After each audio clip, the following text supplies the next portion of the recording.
I'm going to show you how the world champion Magnus Carlsen got on in round 3 of the Shamkir Super Tournament. Remember, if you're not a subscriber to the channel, then do click on the button below. It's free to subscribe, and if you want instant notifications for when we post a new video, then just click on the bell as usual.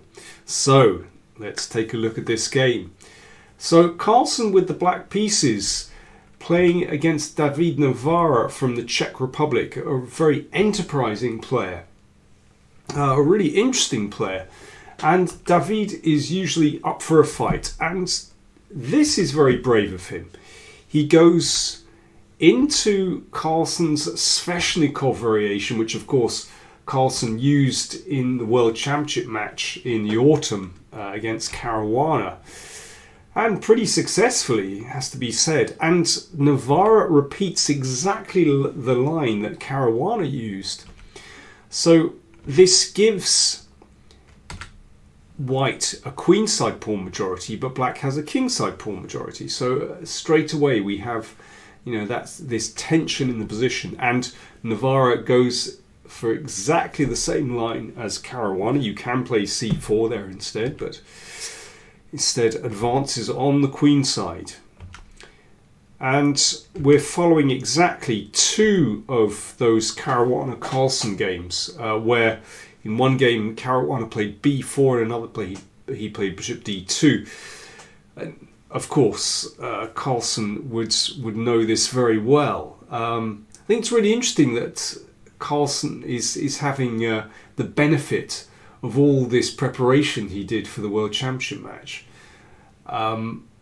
In the previous round, he used a little idea in the Queen's Gambit, bishop f4 variation against Anand, and here, he's using this Sveshnikov variation again. So Navara plays something different. He plays king h1 after 11 seconds, so he's prepared something. That's interesting. Well, of course, king h1 starts to prepare the idea f4 in some positions. No, maybe even g4 sometimes. Who knows? It's been seen before. It's been played in several games. a6, knight goes back, and now, well, previously we've seen b6, knight c5, f5, but this is a new move from Carlsen. a5, interesting. So he just gives this b5 square away, but he's not bothered because this basically cements White's queenside pawns, stops them advancing. It means that he can put a knight on c5 without it being driven away by a pawn coming to b4. So this gives him security on the queenside. In a way, it's a very typical move for Magnus. He likes fixed pawn structures. He likes that security. So he's doing that before he starts to advance on the king side. f4 from Navara. f5, that looks normal. And here's simply b6. So just solidifying everything on the queen side, and possibly that bishop will come out to one of these squares. If White were to exchange here, then Black can just recapture with the knight and doesn't really need to fear this. 2 nice pawns controlling all the lovely central squares, and that bishop will either come to d6 and blockade, or c5. And yeah, this is solidly blockaded. I mean, White can play like this, but it doesn't look like Black has any difficulties here. You can see with that pawn on d5, it means these squares are a little bit weaker, c5 and e5, and Black can try and put a piece there. After the exchange, a rook could go there, and maybe a queen could go to c5. Anyway, let's look at what happened in the game. After 41 minutes, Navara played rook a3. An incredibly long think. And Carlsen thought for over half an hour in reply. So a tricky position. You know, this rook can sometimes threaten to swing across. So e takes f4 and knight c5.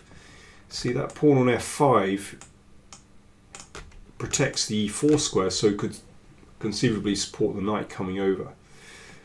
And here Navara miscalculates. It's interesting. He's a great calculator. You know, he goes into lines very deeply, whereas, you know, someone like Carlsen trusts more in his judgment, actually, whereas Navara likes to drill down into positions. The problem with that is that, you know, if you get one thing wrong at the start of a variation, that can throw you completely, and it went wrong now for Navara. After the game, the players were looking at rook h3 and, well, some crazy stuff. It's possible. But anyway, rook e3 played, which, of course, looks pretty good when one sees that rook takes bishop and bishop takes d6 is threatened. But actually g5 is a very strong move, and I'm sure that Magnus would have foreseen this. And the point is, well, of course, if the bishop retreats, then f4. And after rook takes bishop, which looks terribly strong, of course, we don't recapture here because of bishop d6. But instead, pawn takes bishop, and that rook is trapped. And this is what Navara had overlooked. Rook e6, this is the best that white can do, just to give an exchange. And it is still a messy position because Carlsen has advanced the g-pawn in front of his king to grab that exchange. So material is even, pawns are even rather, but Carlsen has an extra exchange. I think he makes the right decision here to exchange off bishop for knight and puts the king in the corner, so on a dark square, and the queen can cover. So in fact the king has no particular difficulties here, it just tucks out of the way, but still I'm sure Carlsen would rather have a pawn on g7 in this position. But anyway, it's relatively safe on h8. And now here Navara makes a big decision. He felt that if he kind of sat there, that Carlsen would just build up and get a good position. So he took the fight to Magnus with g4. He could have given a check and taken here, but you can see that black is sort of finding his feet here. You know, white grabbed a pawn, but this rook is going to enter into the position, maybe hassle these pawns. But black's pawns are not beautiful here. Look at black's pawns. For a start, not many of them.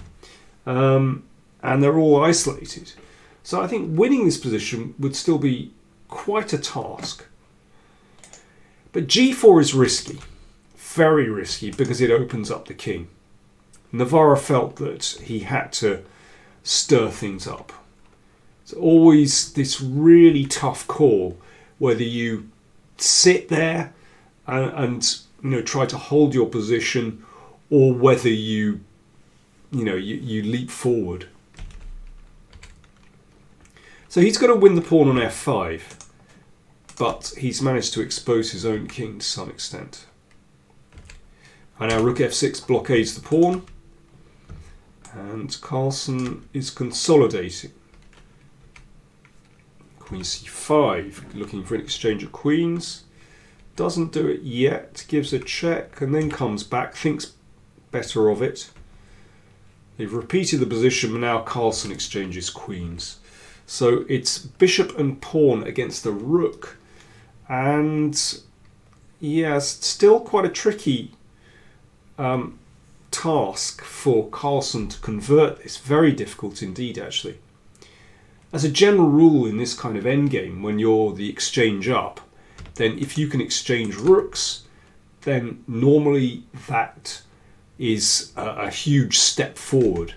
But here, because black can't exchange, the position remains highly complex for many, many moves. In fact, practically the whole endgame. Rook e4 is a good move, hitting the bishop, looking at the pawn on a4, and also maybe, in some cases, hassling the king. So that pawn goes, but the king steps out. King g7.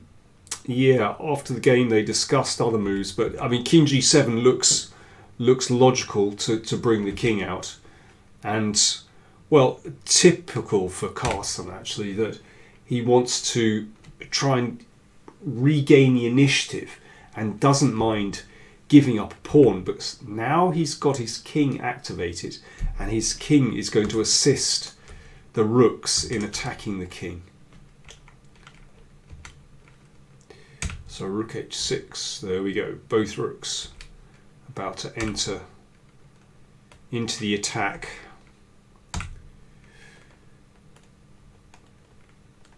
Yeah, I mean both players felt that rook h3 check might be a better move, but this should be good for black, the way things were played actually. And I'm going to show you a fantastic variation in a second, so bear with me. If these kind of technical endgames aren't your cup of tea, there is a really nice variation coming up. It looks like it could come from a study. So the king is being hassled. Rook f3 mate is threatened. So rook b5 check, gives that pawn, and now plays bishop g4 to cover the f3 square. It's actually a little bit awkward for black because you want to move away these rooks somehow, but because they're protecting each other, you can't do that. But okay, first of all, that was threatened, and now counterplay. So how does black get out of this predicament? King g6, c5, and Carlsen now finds a very tricky way to win. Both players thought that h5 was impossible. In fact, this is a very strong move, and let's see why. So both players had analysed this. If the bishop moves away, let's say here, then h4 check, and very soon black is going to be able to attack the king, and that will be disastrous. So this is the only chance to give up the bishop and push the pawn. Check. And this is what the players had analysed. c7. Now, rooks can't go behind because the rook is on prise. So check. And then rook back, stopping the pawn queening. But then rook b8. Okay, still a hassle. And now the players thought that basically this should end in a draw. Black has perpetual check, but not more. In fact, this position is a win. So let me go back. So just to repeat, this is the game position. a3 was actually played, but I'm looking at h5, which the players thought should draw. In fact, there is a spectacular, well, spectacular is putting it too strongly. A very subtle win for black. And let's have a look. c6 check. So this is where we got to before, and we played king g6. But instead, king h6 is a winning move. Because after c7, so this is the same as the other variation, we'll give a check. King goes forward and rook here. So preventing this. Rook b8. And now, because the king is here, we can give a check. The king goes to the side. And the king's on h6, not g6, so we can play rook back. And this saves the day, stops the pawn, and black is a rook up with a winning position. Very nice.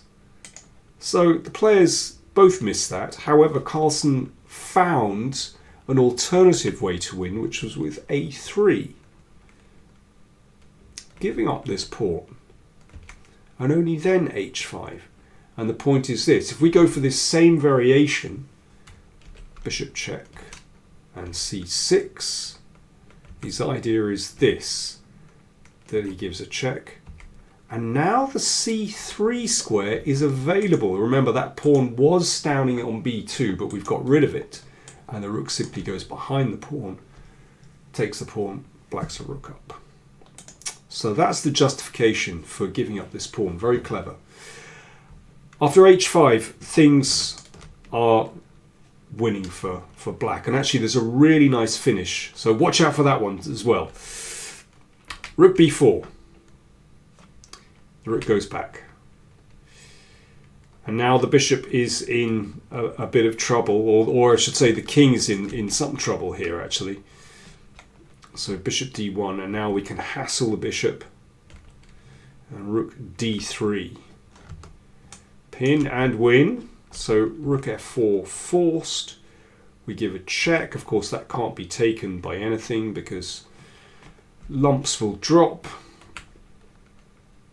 We exchange, and rook a3. Now, very often this kind of position is drawn if that king can join the pawn, and maybe, you know, this bishop will give itself up for this one. But not here. Rook here. Also, the king can't get back to stop this pawn. This is the problem. The rook is perfectly placed on the third rank. That pawn is just going to advance. So here it goes, h3. You can see the king can't cross the line of the rook. That's the problem. So the king goes forward, and here's the trick. Just when you think the king is going to be able to support the pawn, in fact, rook c5 is a winning move, of course, seen well in advance. And after king d6, we can take, and h2 was the final move of the game. If the c-pawn advances, then we make a queen and give a check, and we don't even need to go for a checkmate. We can just play queen h3, come back to c8 and bring the king over and collect the pawn. So there we go. Really accurate technique from Carlsen. Now, you know, I can quibble at this point, oh, you could have won quicker with h5. Frankly, I'm only showing it because it's really very elegant, the win. In fact, Carlsen found a way to win, which was absolutely fine. A really tough technical endgame. I mean, maybe Navara could have defended better, but it's certainly not obvious. As I said, g4 was a key moment. Whether he should have done that or not, I'm not sure. But I think all in all, a superb game from Magnus Carlsen. And that brings his live rating over 2850. Now, I'm not good on stats.